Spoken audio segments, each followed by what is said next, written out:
In case half of the stuff on this channel didn't already make it very clear, I'm a big fan of Halo. I really love Halo. I love the games, I love the extended universe, I love the characters, I love the art direction and world. I think Halo is a fantastic franchise and has a ton going for it. But I think one of the most special things about Halo above all else is its storyline. There are very few video game franchises I can name off the top of my head that have as cohesive of a storyline as the Halo series. In fact, at this point, I feel like in terms of its universe, the Halo series is a lot more comparable to something like Star Wars than other narrative-based video games. However, I feel as if 343 Industries, which is the studio currently managing Halo, has had a very mixed bag when it comes to the quality of their storytelling.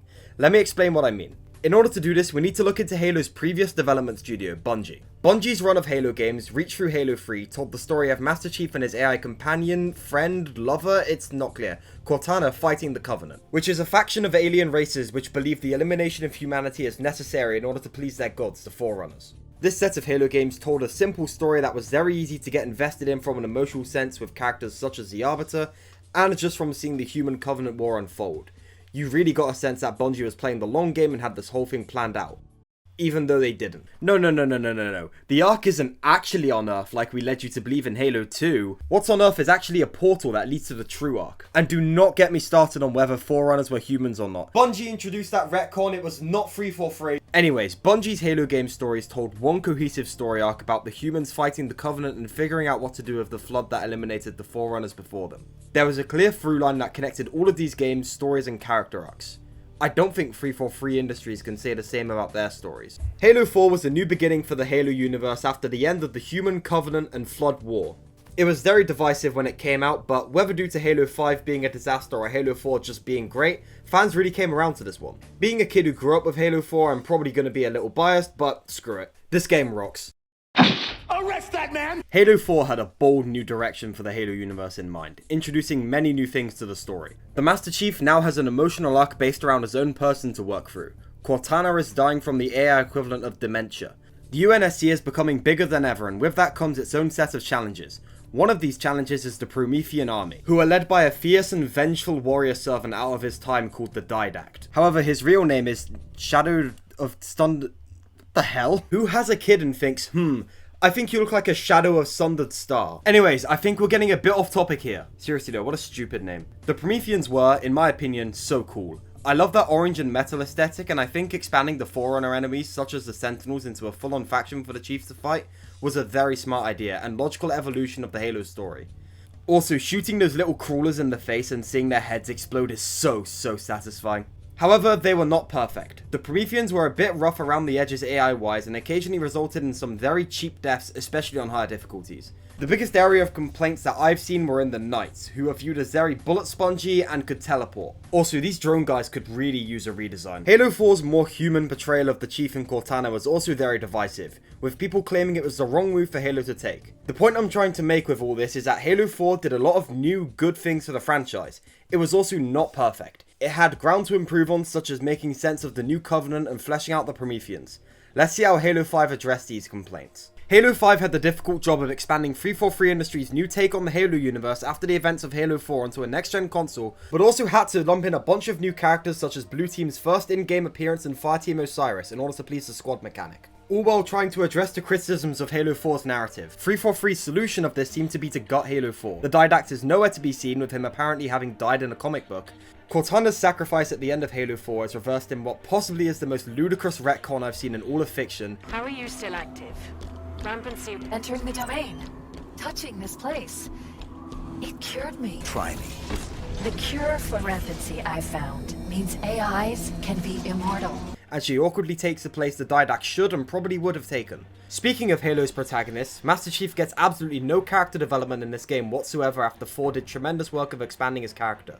He's barely even in this one. Maybe 343 even knew that people wouldn't buy it if we had a full game of Halo 5's dumbed down version of the Master Chief. As for the Covenant, they were fleshed out a little more in a side story called Halo 4 Spartan Ops, but then Halo 5 rolled around, and its solution to the criticism was to kill the entire faction and its leader Juul Dama faster than you can say created Empire. Halo 5 ended off the game introducing a big new threat to the Halo universe, the Created Empire, led by the now rampant Cortana and her army of Prometheans, along with several AIs who defected to join her. I think that Halo 5's execution of this idea was kind of sloppy, and I would have preferred it if the Didact was the main villain, but the idea had potential. The conflict that Master Chief would inevitably feel from having to fight Cortana and vice versa would have been a very interesting story direction. And the possibility that John could maybe even save Cortana still left the player with a very suspenseful ending which is ripe with potential, despite the sloppy execution that led us to this point. So, how did the most recent game in the Halo story, Halo Infinite, make sense of Halo 5 and address the criticisms? By addressing criticism the only way 343 Industries seem to know how to. Throwing everything that gets mildly criticized out of the main games and relegating it to expanded lore, if anything at all. Halo 5 has too many characters, Halo Infinite now has next to no characters. Anyone you're interested in, like Lasky, is relegated to books. Do you remember the Warden Eternal from Halo 5? Do you want to know what happened to him after that game? Well, Halo 5's direct follow-up sure isn't telling you that, but be sure to look out for the 5-part book series about the Warden Eternal's wacky misadventures on the Domain. The Created Empire?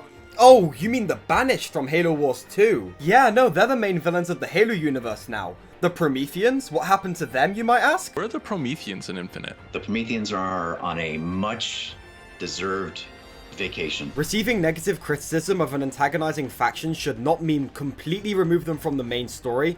It should mean get to the root of people's problems with them and fix them. Imagine if they pulled this crap with the Flood in Halo 3.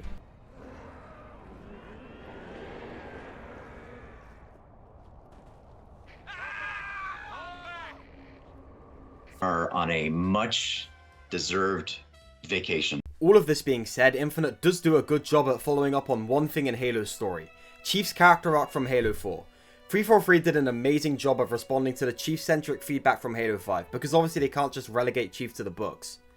Halo 4 questioned Chief's humanity and why he keeps fighting. Halo Infinite gives John a reason to keep fighting and new friends who genuinely care about him and his well-being, who Chief is motivated to protect. Seeing the Chief, a character who's known for being unable to catch a break, being able to end the game by standing with his friends and smiling knowing that things will be okay, as corny as it is such a cathartic and deserved moment for the character. After all of the horrible stuff Chief has went through in his life, this ending feels so earned.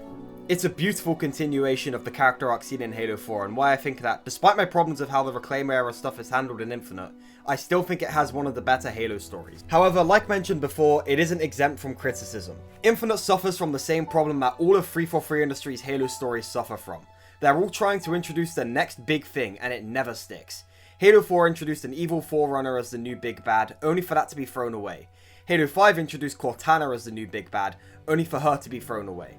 Halo Infinite now introduces Atriox and the Endless as the next big bad, and I would not be surprised if our main source of Endless content will be found in some book by the time the next Halo campaign releases. My main problem with 343 Industries' Halo stories is we feel like we're missing a game in between them.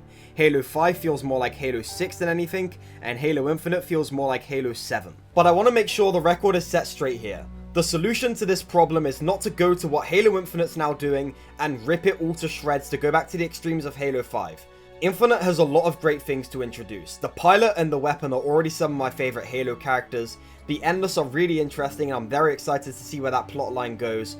Just my main worry is that it won't go at all. Halo really needs to learn to commit to what it sets up. If something the story does is criticised by fans, it shouldn't be immediately thrown to the wayside and forgotten about.